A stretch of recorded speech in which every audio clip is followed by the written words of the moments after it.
Estamos de regreso en El Real. Qué bueno que nos estás acompañando porque yo sé que el temor, el miedo, que es nuestro tema del día de hoy, no es ajeno a nadie. Todos en algún momento de nuestra vida tenemos miedo, miedo del pasado, miedo del futuro, de qué pueda suceder, pero el Señor nos ha dotado, nos ha dado herramientas para que como creyentes lo venzamos.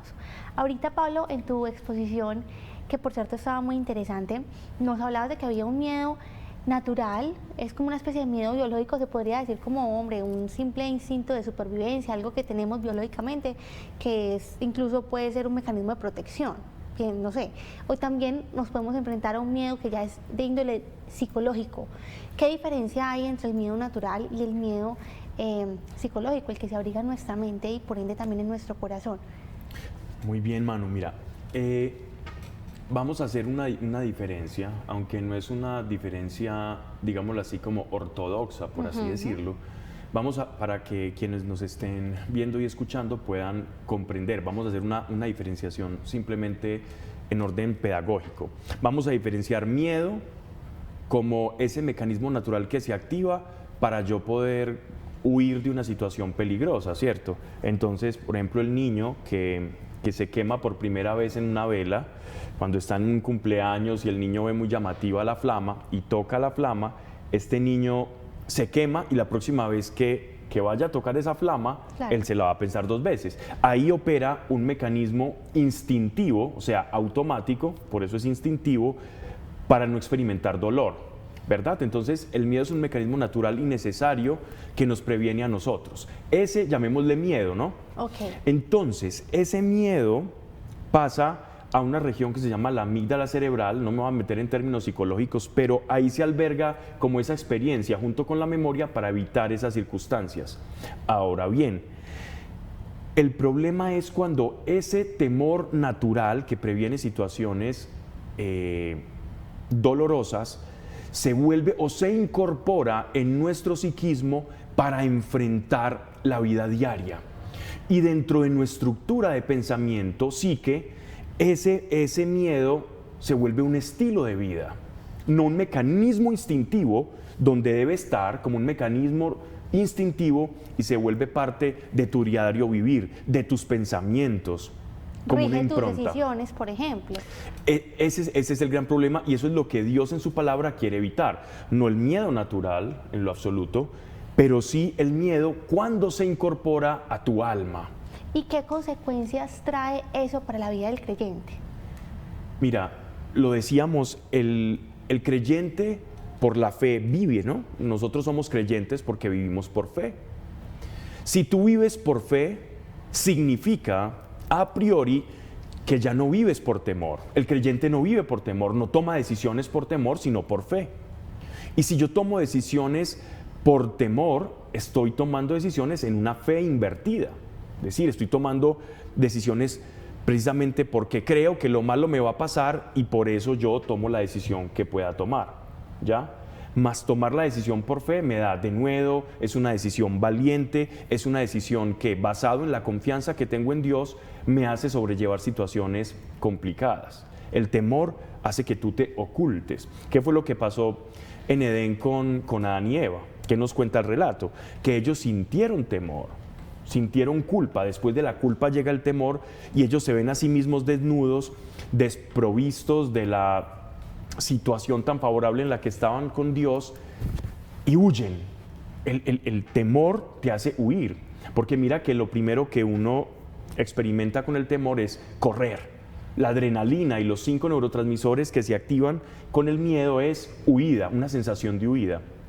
Las personas, por ejemplo, que experimentan trastornos de ansiedad generalizada, están en una situación aparentemente apacible, todo está bien en sus vidas, pero en su interior experimentan todo el cóctel bioquímico de una persona que va a ser atropellada por una tractomula en plena avenida. Y es terrible porque esta situación muchos están viviendo así. Y muchas veces es penoso, pero como creyentes vivir por temor. Y no tomamos decisiones, y no nos arriesgamos, y no nos atrevemos. Dios no me va a usar, por ejemplo, Dios no va a hacer nada a través de mí. Dios no me va a respaldar, esas promesas de Dios no son para mí. Todo eso afecta a mi estructura de vida en fe, ¿no? Pablo, esto es delicado porque si la fe tiene resultados y tú me estás diciendo que el temor es una fe pero a la inversa, quiere decir que entonces también tiene resultados. El temor tiene resultados eficaces igual que la fe. Mira, yo tengo un ejemplo. Yo recuerdo cuando estaba aprendiendo a conducir en mis clases de conducción hace bastante tiempo, y aquel que me estaba enseñando, yo estaba aprendiendo en una camioneta, y yo veía que a mi lado izquierdo y a mi lado derecho pasaban ciclistas. Y yo le decía, pero ¿qué hago aquí? ¿Qué hago aquí? ¿Qué hago aquí? ¿Qué hago aquí? Y él me decía, a donde usted ponga su atención, allá usted va a dirigir el carro. Solo mire al frente, porque a donde usted ponga su visión y su mirada, es allí donde usted va a encontrar llevar el carro. Pobre ciclista, no lo miraste mucho. No lo miré Gracias mucho, a Dios. afortunadamente no lo miré, le hice caso al pedagogo que me estaba enseñando y fui. Y algo así es la fe, donde tú pongas tu visión, allí vas a llevar tu vida. Y eso tiene que ver con cuando Job, por ejemplo, dijo, justo lo que temía me pasó, o no tiene nada que Es ver. exactamente eso. Porque mira que hay un pasaje en Job, que Job se ve ya en la inmunda, todo se le cae, la familia, sus empresas, sus trabajos, sus empleados, todo, y Job dice, justo lo que yo temía, eso me ha pasado. Tiene que ver con ese principio. Es la fe, fatalismo versus fe. Aquello que yo temía, eso pasó. A donde yo quería, pongo mi visión, allá voy a llegar. Pablo, ¿cuáles son las características de un creyente dominado por el miedo? ¿Cómo es esa vida? El creyente, cuando precisamente yo no puedo creer, creer y tener miedo son antagónicos. Un creyente puede experimentar episodios de temor, todos los hemos tenido, pero el estilo de vida del creyente es que ya no vive por el temor, sino que vive por la fe. El creyente por la fe vivirá. Entonces, la primera consecuencia es que tu vida no va a dar frutos. Vas a estar pasótico, paralizado, vas a encontrar que las promesas de Dios no son para ti, no vas a ver fluir el propósito de Dios en tu vida, te vas a perder de ese proyecto que Dios ha diseñado para ti. Pero es producto de esa misma parálisis. Ese es el gran peligro del temor, es la parálisis del creyente. Pablo, y tú lo decías ahora, Dios contigo tiene grandes planes.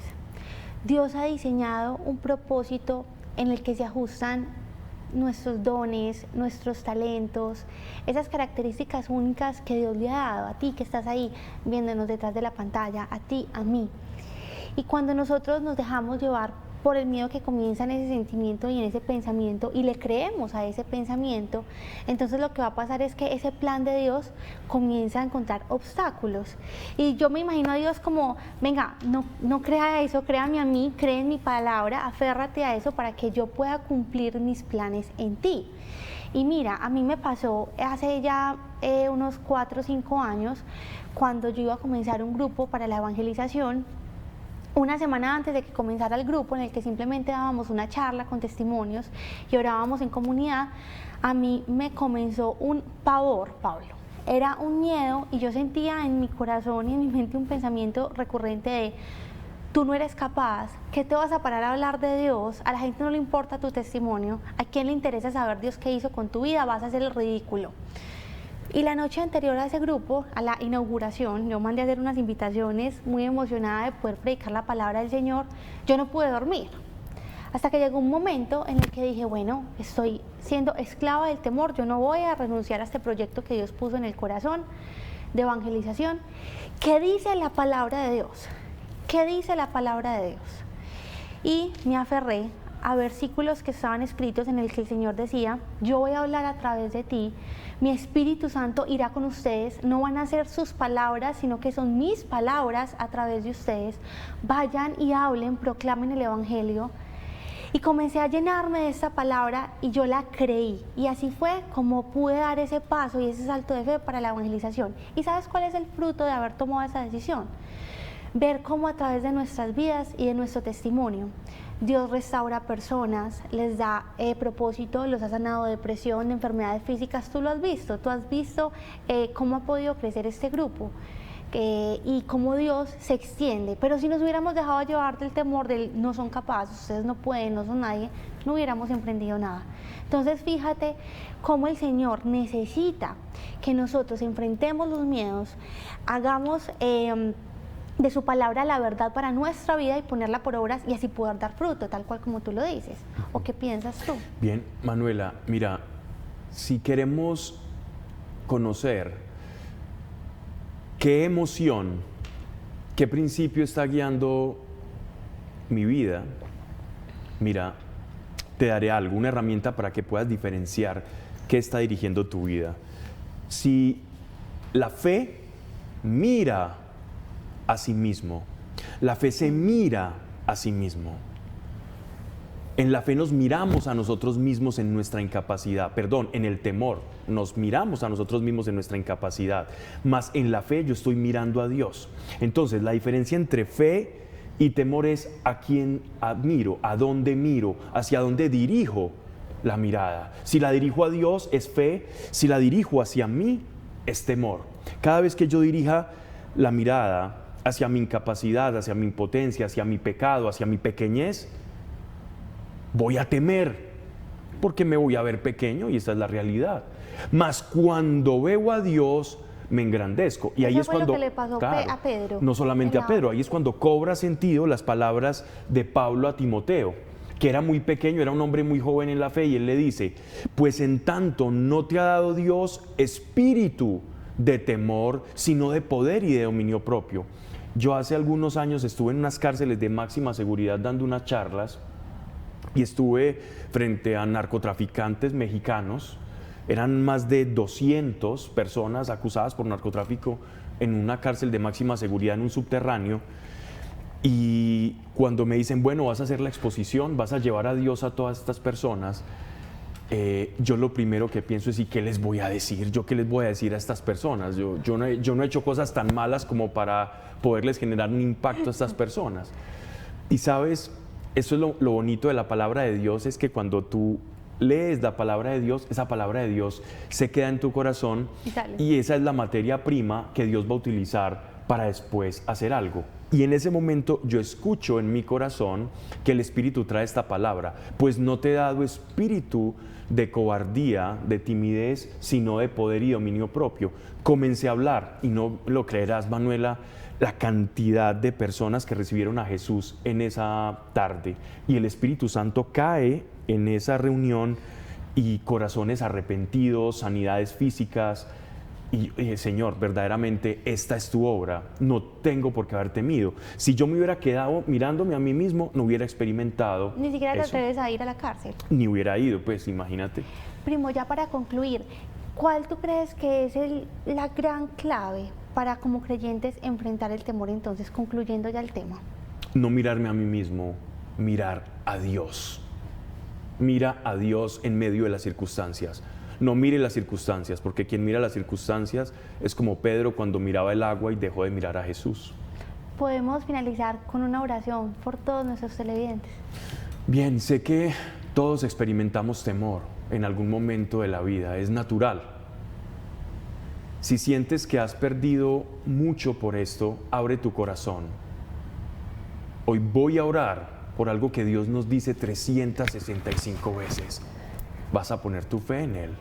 Padre, gracias por cada persona que nos está viendo, Señor. Ayúdales a entregar el temor. Entrega tu temor. Y ven, Espíritu de Dios, y recíbelo. Recibe el temor, Señor, para transformarlo en fe, en el nombre poderoso de tu Hijo Jesús. Amén y amén.